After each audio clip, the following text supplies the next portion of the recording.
wa nusalli wa nusallim ala rasulihil karim amma ba'du. Jadi hadirin yang mulia, kenapa kita harus belajar ataupun muzakarah ya? Sitta sifat ya, ataupun 6 point. Kalau di India atau di Malaysia itu kita selalu 6 point. Nah, so somebody come and stand up and speaking about 6 point. Jadi satu orang disuruh berdiri, kemudian dia disuruh bermuzakarah 6 point, yaitu 6 sifat sahabat. Kenapa? Padahal 6 sifat sahabat ini kan banyak juga orang kadang-kadang mempertanyakan, kok pakai 6 sifat lagi, ya kan? Padahal kan sudah ada rukun Islam. Rukun Islam 5 perkara, ya kan?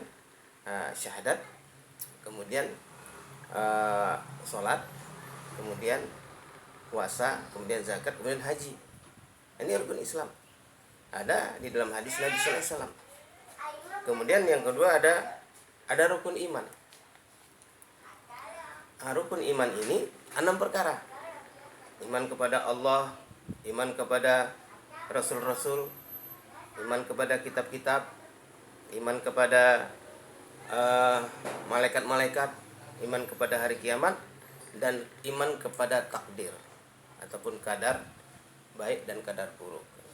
Ini sudah ada, rukun iman sudah ada. Nah, kenapa harus ada 6 sifat lagi?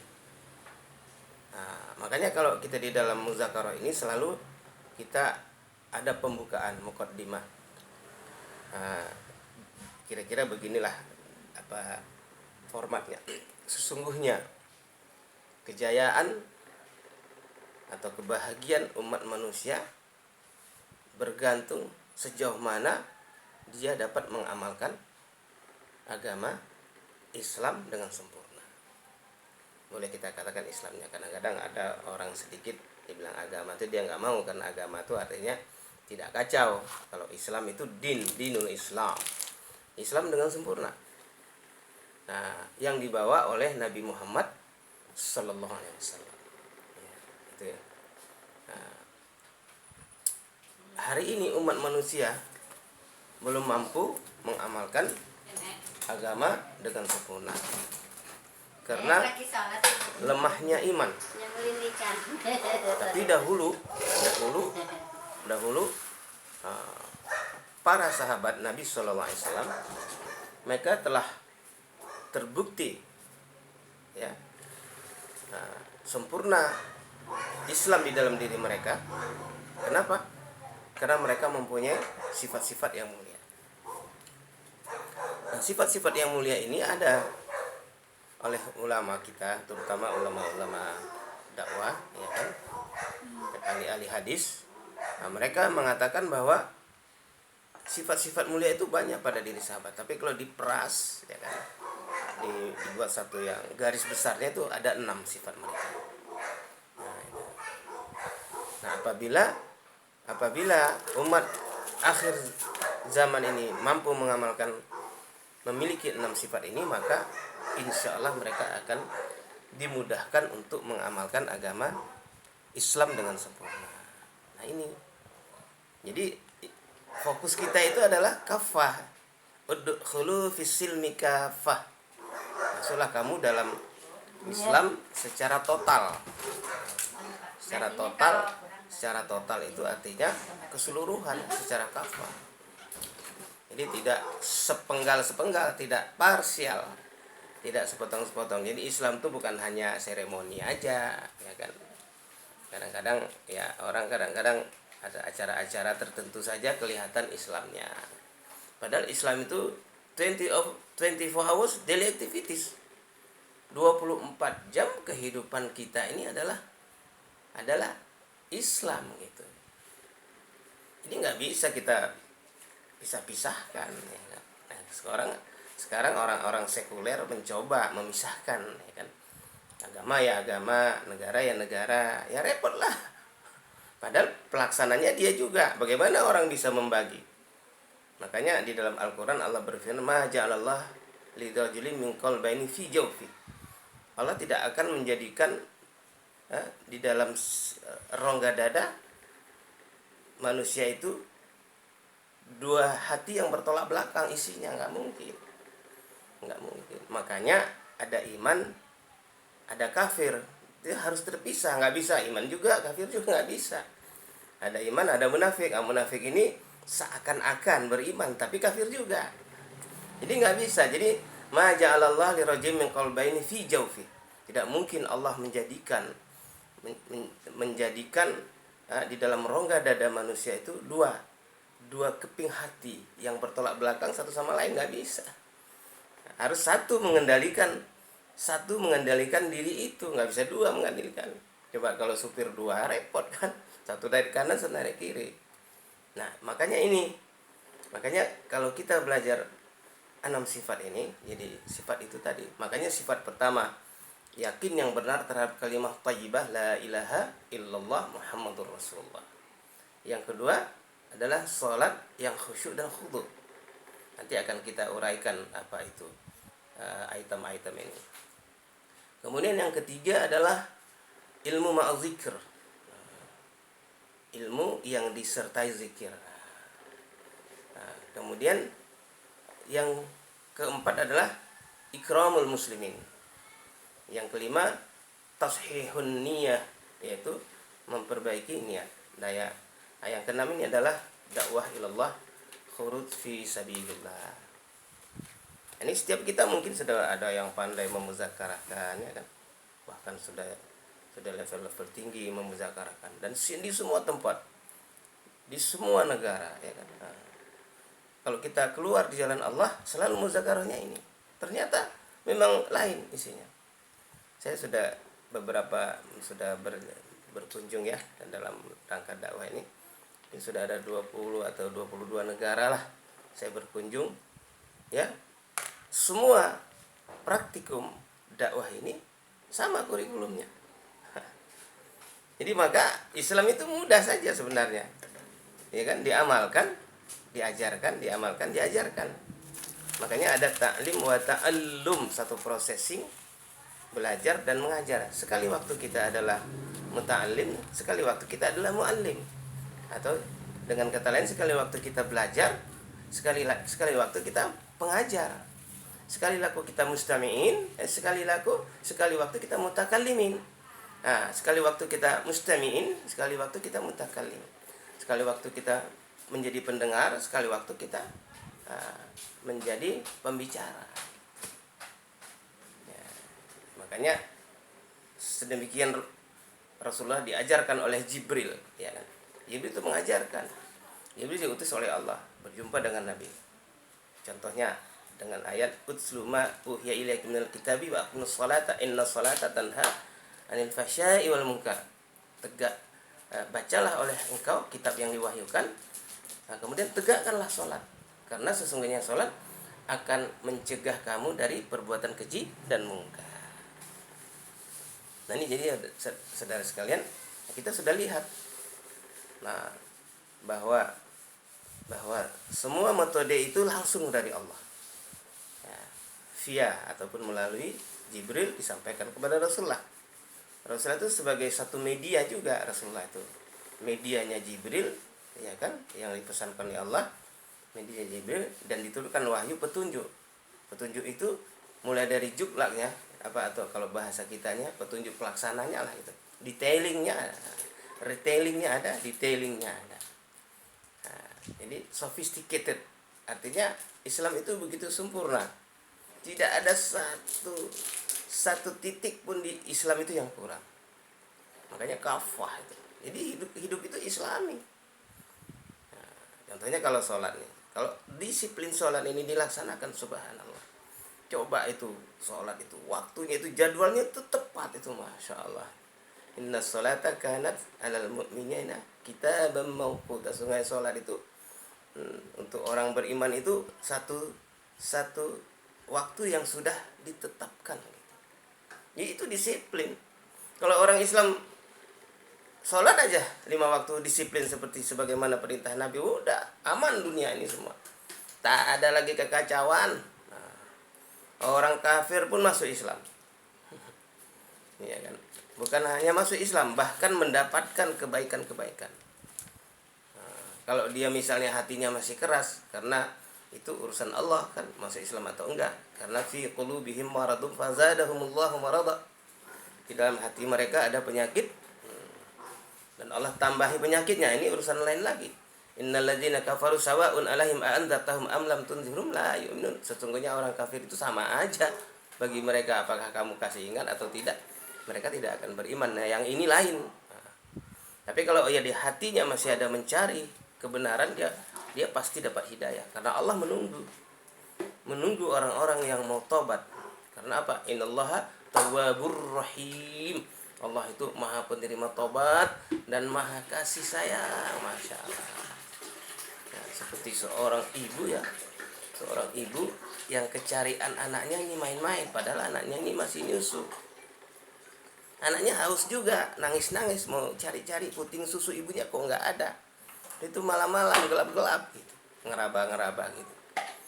Begitu tiba-tiba ada anak ini teraba-teraba tangannya, terus oh ini ternyata ibuku, dan ayah ibunya, oh ini ternyata, langsung itu mulutnya anak ke puting susu ibunya dengan akrab.